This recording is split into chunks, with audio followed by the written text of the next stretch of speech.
because up next we had Kofi Kingston versus a newly garbed up Seth Rollins. I gotta tell you, this match, before we even get into the specifics of it, it had some great unintentional comedy with Kofi Kingston giving a screen-and-screen promo, pretty much saying that if he was in the Money in the Bank ladder match, he would create some amazing moments, as he's known for in that type of match, but he would also create a historical one when he would win it.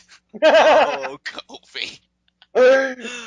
Oh, okay. Anyway. Quick question for you, Ashton. Since you're always the one putting me in the hot seat, I figured, you could feel the seat warmer for a change. I'm just curious to know very quickly how you feel about Seth Rollins' new getup, the theme, everything else. Do you dig it?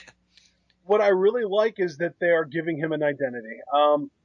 I think that most of the women in the crowd appreciate that he now wrestles with his shirt off. I think that most of the guys in the crowd appreciate his in-ring ability, and I think most of the kids in the crowd appreciate how exciting he is. So until then, or when I say then, I mean when he turns face, I think that he's just going to have to try and keep being over by cutting promos either before or after matches, reminding everyone that he's a heel, because he is a top baby face waiting to happen. You and I have been saying that, I think, since day one. He's just so fun to watch that even if he is a heel now, and I can definitely tell you that people love the Shield so much that I think that's the only reason he's generating any genuine heat. Because The way I see it, dude, if you think back to 2009, Seth Rollins is going to be the Jeff Hardy to Roman Reigns' John Cena. Perfect. Because I completely agree on all counts. So I'm glad you like his new getup, his new attire. I agree with you. As far as this match, not really much to speak about. They had a nice back and forth, did Kofi and Rollins. I like how they're having Rollins work with smaller, more agile guys, the likes of Ziggler, Kofi, and them, because I think they know that Rollins could put on a clinic with those types of guys. And this is a solid opener. I especially like the finish, where Kofi gets caught up in the ropes when he misses a Trouble in Paradise. Rollins capitalizes with the buckle bomb and the blackout, or the curb stomp, or whatever you want to call it, and he gets the pin. And what I really like about Rollins' heel character, at least that's the vibe that I'm getting, and correct me if you want, Ashton, but because he is known as the architect, Seth Rollins, I find it almost poetically ironic that he's kind of like the understudy of Triple H, because he's always been known as the cerebral assassin, and I think Seth Rollins is now the one kind of carrying that mantle in my eyes. I think he's So are very you cerebral. saying that he is the cerebral ninja? I would. I think he's very technical in that ring. I think he's very intelligent in that ring, and I'm very curious to see how he infuses those elements with the chaotic nature of a ladder match come Money in the Bank. I love it. I love it. I mean, he really does bring that student of the game mentality that Triple H has always kind of been known for. So I really do like that they're using him in this role. Yeah, man. I just think, for me, and I'm still waiting for it, and I hope it happens sometime, because we don't know how long this heel run's going to last. I want them to really build up at some point in his career that the curb stomp is just, the devastation doesn't even go from bell to bell. I mean, you carry it with you after the fact, because I think once they do that, you're looking at a guy, despite his stature and everything, that would be one of the most dangerous guys on the roster, in my opinion. So Yep. I'm really liking what they're doing. Let's hope they keep it up. To me, the only downside to Rollins' in-ring repertoire is that he doesn't have a move he can hit out of nowhere. He doesn't have that RKO or like the super kick kind of move. He needs something like that, because otherwise his move requires a very deliberate setup, and the guy has to be on his hands and knees in the middle of the ring. And sure, the buckle bomb tends to put them in that spot, but what happens if it doesn't? What happens if you can't get him up for a buckle bomb? How are you going to get Big Show in that kind of position? You're not going to buckle bomb him, obviously. There are a lot of issues that can kind of arise from a move having that contrived of a setup. I just feel like the athletic ability of Rollins, it's almost a necessity that he has a finisher built upon spontaneity. Yeah. And I do agree with you that the curb stomp lacks that dimension. However, that's why I hope somewhere down the line he adds a second finisher, just in Well, you know case. what, dude? The only other thing that I could come up with, if he doesn't add a second finisher, add a second setup move that he can use in place of the buckle bomb to set up for the blackout. I could see that, definitely.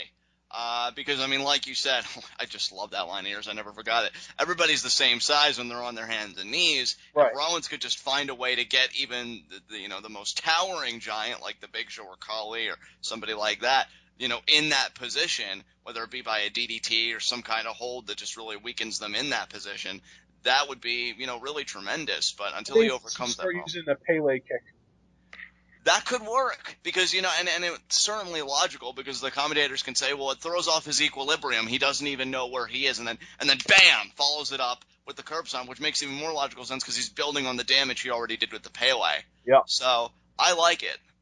All right. So up next, Seth Rollins grabs a mic, gets ready to guarantee victory at Money in the Bank, but gets cut off by Dean Ambrose in what was easily the talking segment of the night. He says Rollins should be scared that any time, anywhere, any night could be the night that he gets his hands on him. But Rollins says, maybe you should worry about the demon Kane first. And Ambrose says, yeah, I'll take care of Kane tonight. But then I'm going to take all my focus and send it to you, or I'm going to send you and Kane back where you belong. Hell! And at one point, Rollins says, oh yeah? Well, why don't you come down here and I'll knock your teeth down your throat? And Ambrose is just like, no, stop it. Don't do that. You know better. It's just so good. It's such a great moment for Ambrose. Ambrose, I'm telling you, the best thing to come from this split, even though we'd all say, we would miss the Shield and this and that, is that Dean can finally show the world what he is capable of. Because at least from where I'm sitting and things that I would personally read, I don't know if you got the same sentiment from places like Reddit and other forums. I always felt like Dean Ambrose was underestimated just a tad by people. Because I always felt like Seth Rollins and Roman Reigns were really casting their own shadows within the group, and they were very large and very impressive, to be Right. sure. So it's great to see Ambrose have this time. And what I love even more is that, yeah, he's a lunatic, but I love that aesthetically speaking, he looks like a street tough. He has that bad boy image that I think fans, especially, the females, really love, and that guys, I think, can, identify with. Because we all want to be perceived as tough on some level or another. And I think Ambrose really exemplifies that. I'm just loving just the aura that he's exhibiting with his character and everything right now. I see huge things for Ambrose. Yeah, dude. I want to send you a picture here real quick of Dean Ambrose's ring attire in CZW. So if you can just get past the blood, because it is CZW after all, you'll see that Dean Ambrose right now is basically CZW John Moxley with less violence. Very nice. I was going to be honest and say that I don't really know how I'm feeling about his attire, but you know what? I think the only reason that I'll give it the green light and give my approval on it is because it does stay consistent with the image he's presenting elsewhere in backstage segments or in altercations that aren't sanctioned matches. So I definitely approve. And yeah, that pic just says it on me. Look how deranged he looks. Yeah, I don't pity Seth Rollins. Absolutely. But what I will say, well, you kind of have sympathy for Seth Rollins. I have no sympathy whatsoever for the fans because we're going to get handed clinic after clinic from these guys when they finally get put into a legit match-worthy program with each other. That is going to be tremendous. You don't even know, guys, because I think the next pay-per-view after Battleground is Money in the Bank. And for the record, I do see Ambrose getting a spot in the traditional Money in the Bank match. The next pay-per-view is Money in the Bank, and then after that is Battleground, and then SummerSlam. Right. I think their first one-on-one match will be Battleground, and if I'm right and they get the 20 minutes that you and I have been begging for them to get, holy smokes, do we have a match of the year contender waiting to happen. I almost feel like Rollins is going to cheat to beat Ambrose at Battleground so we get a legitimate one-on-one, maybe some kind of a stipulation match at SummerSlam. Yeah, SummerSlam is going to be the Loaded. pay-per-view. Yeah, not only loaded, I was going to say really the pay-per-view of the former Shield. Because I think you and I fully anticipate Roman Reigns is going to take on Triple H. And then you have Dean Ambrose taking on Seth Rollins in a, legitimate atmosphere. And it's just going to be all kinds of wonderful. Well, and to top that off, rumor has it we're also going to be getting Bray Wyatt versus Daniel Bryan. So there's another big match for you. The rematch from Royal Rumble. And then I don't know about this because I don't know when they plan on pulling the trigger on it, but I've even heard like Brock Lesnar, Cesaro. So who even knows? Well, Like, I've also heard rumors that they might use Brock for Cena.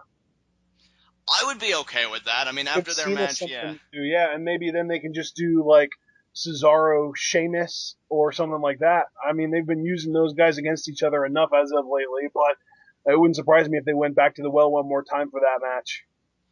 I completely agree. I think if they did Lesnar Cena for SummerSlam, I would approve of that because after Cena just barely escaped in their Extreme Rules match when Brock initially came back, I would have Brock get the win back over Cena, especially after beating The Undertaker. So he's looking like he's beating everybody. It's almost a guarantee that he'll be the next champion. And that's how you build up a bona fide contender in my You know eyes. what I So think would be really cool?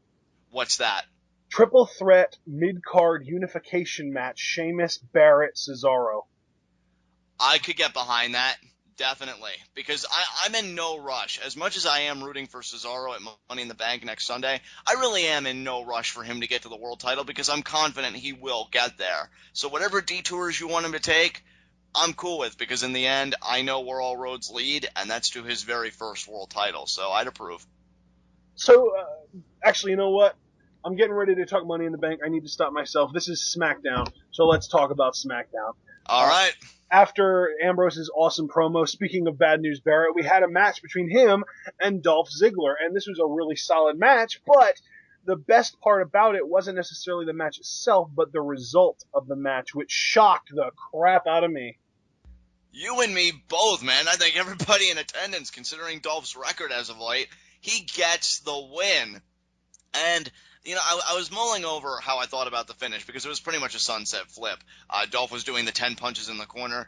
Bad News Barrett looked like he was about to powerbomb Dolph, but Dolph rolled through and he caught Barrett. And I'm thinking, well, how do I feel about that? Because one, it looks like BNB lost to a very weak maneuver. But then again, you know what? I think in a way, in WWE's mind, that we're trying to protect Barrett with that kind of a finish. So Right, I because can get Barrett popped right up afterwards, so you can't really say that he beat him. You can just say that he caught him.